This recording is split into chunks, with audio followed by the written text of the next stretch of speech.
on the phone, folks. It's a pleasure to welcome back to the program the co-founder, one of the co-founders, I guess, of the Progressive Change Campaign Committee, Adam Green. Hello, Adam.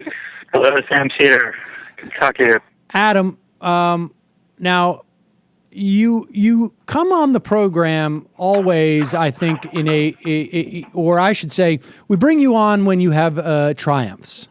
And sometimes we bring you on when you don't have triumphs, but it is a function of how well you guys do what you do that you've been on this program on so many occasions. And this is, I think, a rather somewhat unreported. It's getting some attention, but it's a big deal in terms of the dynamics of the progressive movement. And when you hear about just sort of the different sort of, I guess, cross currents as people are trying to figure out what does the progressive movement, what does actually going after and getting policies made after an era of President Obama look like, I think this is a model. But before we get into that, tell us what the debt-free, I mean, we've talked about it on this program a little bit, but tell us what debt-free tuition, what this policy that came out of the Demos think tank, what it is. So debt-free college is basically the idea that when people graduate, on graduation day, they leave with zero debt. And I should say it's a result. It's not a specific program. There could be many right ways to do it. The three general legs of the stool tend to include major federal aid to states to allow them to bring down the cost of tuition at public colleges and universities, major federal aid to students, namely Pell Grants, which are more need-based and allow students to pay some of their costs, and then some innovations around the edges. To give one example, in some cases, if somebody wants to lateral over from a community college to a four-year institution, the four-year institution won't accept credits from a community college, whereas if there were a couple reforms put in place that increase the quality of education at that community college, it both benefits people at that school and allows people to go to a four-year institution for cheaper, as opposed to having to redo the first 2 years. Those are the three legs of the stool. And this is an idea that the policy think tank Demos really kind of coined the term debt-free college. And the PCCC has been a major organizing force the last 7 months trying to meticulously get it into the bloodstream. And we can talk a little bit about how it's been done. But yesterday was a major moment. Hillary Clinton putting forth her most expensive, biggest investment ever so far, $350 billion, which would result in millions of people going to college debt-free. Really big, landmark accomplishment there. And Politico is calling it almost like her version of in terms of like a policy ambition, her version of healthcare reform on some level. But it seems to me what is really a key here, because Bernie Sanders has a similar idea, has bought in also obviously to the concept of debt-free college. He's saying make it free. We can debate the merits of one way to get there versus the other. I'm in favor, it happens to be, of free college. But the important thing here is that in Hillary Clinton buying into this policy, or buying into the principle that there should be an option for Americans to go to college and leave college without debt, that is, it seems to me, is huge. It's really huge. It really marks a huge shift in the center of gravity on this debate. I mean, really, in 2014, this was not a centerpiece dominant issue, and to the extent that it was an issue, people were talking about tinkering with interest rates, which is important, and that was the conversation starter. But again, there's just been a huge movement due to progressive movement organizing to move the entire debate to really addressing the principle, addressing underlying college costs, and establishing a national goal of debt-free college, not as a pie-in-the-sky idea, but as one that mainstream candidates are talking about. And I should say that this is really kind of the second time that we've done this as a movement. The first in recent history was expanding Social Security benefits. Right in the heat of Shane CPI and the White House budget proposing cuts, a group of us met at the Netroots Nation conference and made a decision together that we wanted to go on offense on that issue. And there's a long version of the story, but cut to the chase, we're now at a place where 42 out of 44 Senate Democrats have voted to expand Social Security benefits. It's really seen as the default position for Democrats in general these days, and it's just logically absurd for people to be in favor of cuts now that we've moved to debate.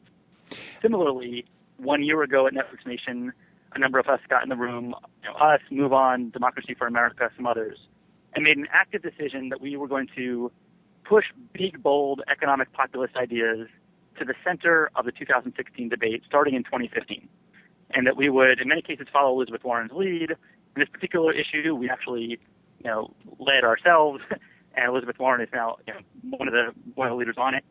And we wanted to basically open up political space around this issue and mainstream it.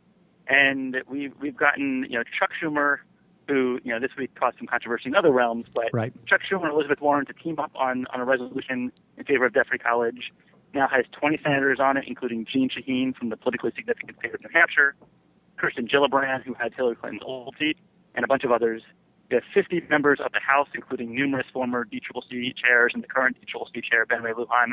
And 200 Iowa and New Hampshire political leaders stepped out on the same day endorsing big, bold economic populist ideas, including debt-free college. So this really kind of created the space for someone like Hillary Clinton to seize this opportunity and do it with confidence. So again, this is a real, not just a policy victory, and it's not just a coincidental victory. This is an earned victory. And a lot of progressive movement actors worked together to mainstream this idea, leading to Hillary Clinton endorsing it yesterday. I think if people go back and listen to our interviews, I'm sure other interviews that you've done, but particularly our interviews through the years, they're going to get a very good sense of just like what is, let's step back here for a minute because I want to talk about process. People can go back and look at those interviews and get a really good sense of just like what you guys at the PCCC do, why it has been so successful. I mean, we're not there yet in terms of being able to vote or to pass legislation that expands Social Security. We're not there yet at a point where we can pass legislation that says debt-free college. But when you have a major political party, there's two of them that are the two biggest political parties, when you have one that has these sort of bedrock policy principles, that's huge because one day there's going to be an opportunity to enact this stuff. And this stuff is going to already be non-controversial within that party. So everybody gathers, you get a notion where there's a consensus, we're going to focus on this.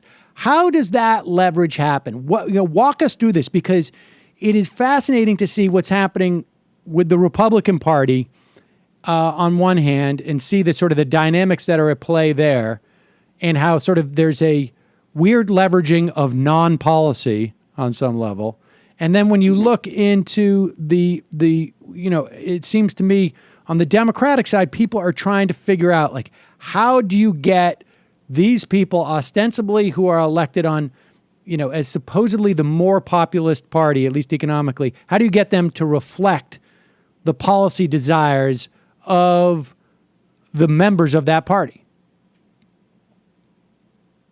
Yeah, it's definitely a question that a lot of people have been asking. And, a lot of it is about seizing opportunities and really kind of having a long or medium-term plan. So, for us, this kind of chapter began right after the 2014 elections. And my co-founder, Stephanie Taylor, who she, really kind of was the main force behind us, saying 2014 was lost because the Democratic Party brand did not stand for big ideas. A mother did not wake up on election day thinking, my ability to send my kid to college at an affordable rate is at stake today, right? It really wasn't an election about nothing. When we've had an election about something, whether it was 2006 around the Iraq War or 2008 around change, then we win. And, we want to get back to that place. So we started this process through our sister organization, the Progressive Change Institute, called the Big Ideas Project. And basically, it allowed anybody to submit an idea they thought progressives should be focused on the next 2 years.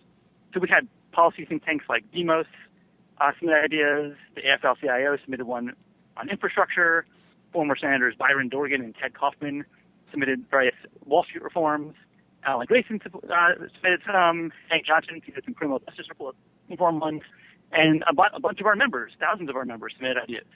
And over the course of a month, 1 million votes were cast on about 2,600 ideas. Jeffrey College was among the ones that got, top number of votes. Expand Social Security, variations of Wall Street reform, campaign finance reform, other economic populist ideas were at the top. And from there, the Progressive Change Institute did a national poll to find out, okay, given that we know what has, this critical mass among the base, let's show the political viability of this stuff. Spent more money than we've ever spent before on a poll, 1,500 likely voters, and wouldn't you know it, Jeffrey College was 71% to 19% popular among likely voters, Democrat, Republican, Independent. Also, for people that didn't show up to vote in 2014, we asked them what issue, for each issue we polled, would this issue have motivated you to show up if somebody had been campaigning on it? And there was a whole array of answers. The number one most motivational issue to Democrats who failed to show up in 2014 was debt-free college. It resonates with young people, it resonates with working parents, it resonates with grandparents who care about their grandkids. It's layman's, people understand it. And it's not chump change. We're talking tens of thousands of dollars back in the pocket of people, liberating them to live their lives, right? And, it's a little bit of a long story, but, you asked about the strategy, and this is really the foundation, because that polling allowed us to go to Capitol Hill, armed with polling information, making a case to Democrats who were really shell-shocked after the 2014 elections. And to their credit, Chuck Schumer's office took an immediate liking of this idea, among others. Right? It was popular. He's actually in charge of finding new policies for the Democratic caucus. And, knowing that he was on board, we went around and just found that all these other members of Congress also were really into it. And, again, fast forward a couple of months, we were able to launch the Schatz-Schumer-Warren resolution in the Senate, the Grijalva-Ellison-Clark resolution in the House, and really open up broad swaths of political space in Congress, sending a signal to presidential candidates about the kind of support they would have if they went forward. Right? It wasn't pie in the sky. Very credible people across the ideological spectrum could unite around this very progressive issue. And again, similarly in Iowa and New Hampshire, we organized leaders. So it wasn't just a petition. It wasn't just a one-time ask. It was months and months of one step leading to the next. And, Martin O'Malley was the first presidential candidate to come out for debt-free college. Bernie Sanders actually has not endorsed the concept of debt-free college yet. He's endorsed free tuition, but there's an entire second side of the ledger, which is non-tuition costs. Right. Which both, O'Malley plan and the Clinton plan address. And, Bernie Sanders certainly has a big financial number, and it's certainly big and bold. It's a big idea. We're actually hoping that he soon endorses the concept of debt-free college. But either way, at this point, all three of the top presidential contenders are in the same ballpark, which is, a massive infusion of investment in making college more affordable, legitimizing the idea of either free college or free tuition or debt-free college, which is just a sea change from where we were 6-7 months ago. Yeah, I mean, this is huge, it seems to me. When you have as a principle where the Democratic Party, as manifested in whoever their eventual banner carrier is going to be, this concept that it is, because in some ways what you're doing is this is sort of the same concept with the Affordable Care Act. For all its flaws, the idea that it begins to build upon is this idea that healthcare is a right. And this pushes the idea that higher education is a right. I mean, it's not, and that the function of government is to provide an opportunity for people to have an education that is unburdened by the notion of, if I go to college, I can't go and do something like teach or social work or become an artist, or I've got to write off half of the potential careers that I might have wanted, so that I can actually go out and pay off this debt. And that to me is just huge, to have it be a bedrock principle, because I think people forget this is the way it was for at least a segment of the population for a long time. Like, we had GI bills that allowed people to go to college for free. We had more or less a great system of state colleges, depending on the state, where you could go more or less for free. And absolutely. And to the extent that people talk about American exceptionalism, this was one of the things that made America a very strong country. No doubt. And for anybody who's wondering about, the price tag, like you said, the GI Bill actually had a 7-to-1 return on investment, dollars spent in terms of payback, for the American economy. It was an investment in our future. It wasn't just spending money, right? This is how we actually grow the economic pie. One kind of question that we ask ourselves is, if the next Google co-founder exists, is that person going to be free when they graduate college, assuming they graduate college, not drop out, like the Google people did? Will that person be free to actually start their small business, or will they have to take some office job for several years to try to pay back their loans, right? Can people who, I think there's actually a huge progressive brain drain with people going to corporate America to pay off student loans as opposed to, doing something that actually helps society. But also on a very functional level, can people start a family? Can people buy a home? Can people buy a car? Or are they settled with debt and living with their parents for the next decade after college? So that is, the policy part of this. On the bigger picture progressive side of this, if we're successful, well, first, again, this stands for the large proposition that activism matters, right? As uphill as it seems sometimes, it is possible to engage in activism that genuinely changes the national debate and shifts the focus of the parties. It's a lot of hard work. There are setbacks along the way. But for those who ever, are uninspired, this can be an inspiring moment and focus us all in trying to do effective activism. 2, it stands for the proposition that the government can fundamentally help people's lives, right? It's not just about this one, student debt issue. That we have a Democratic Party willing to take the Republican attacks, you're raising taxes, this is more big government, and say, yes, this is government helping people's lives, and it's the proper role of government. That opens the door for lots of other proper roles of government, right? So there's other, center of gravity thing going on here where really the Elizabeth Warren wing, this rising economic populist tide, is in full force. And the final thing I would say is really inviting your listeners to help us with the next chapter of this. And basically our goal is to have a Democratic Party that is united around this big idea of debt-free college. And actually last week we had a big national candidate training, 200 state, local, some federal candidates in D.C., and many of them went home, in addition to having great skills to campaign effectively and win, with an intent, if they're in a current legislature or on a town council, of a Democratic committee locally, of offering local debt-free college resolutions. So we can show a groundswell of Democratic Party unity across the country. So if folks want to go to our webpage, boldprogressives.org, email us, info@boldprogressives.org. We actually do read it. And if you want to get a local resolution to offer on your local level, please do that, and that will actually help drive national news. If people listening to this work for a member of Congress, we're going out this week to every member of Congress who's a Democrat who has not yet signed on to the Senate and House resolutions, asking them to sign on to show Democratic Party unity. If somebody works for a candidate, we're asking candidates to issue public statements and send them to us. And again, we'll send them to national press, info@boldprogressives.org. So, this was a huge moment, but it's, one chapter along a larger story where we're trying to really solidify that the Democratic Party stands for something, stands for big ideas, and does so with unity. So that's our goal going forward. All right, and if we're successful, we can have a huge progressive voting moment in January 2017 because we'll have the wind at our back and a solid, concrete mandate that's undeniable. All right, now, and let me just repeat the address because you're breaking up just a little bit. It's boldprogressives.org. We're going to put a link at majority.fm. And you can be emailed at info@boldprogressives.org. If you're working for a campaign, large or small, it doesn't matter. And anybody's going to put out a statement of support or offer up a resolution in a town council, city council, I don't know, in the local comptrollers meeting, it doesn't matter, really. You want to show that it's spreading around. Okay, so let me be like my 10-year-old daughter and watch the end of this before we go forward. So you guys continue to build the groundswell of support.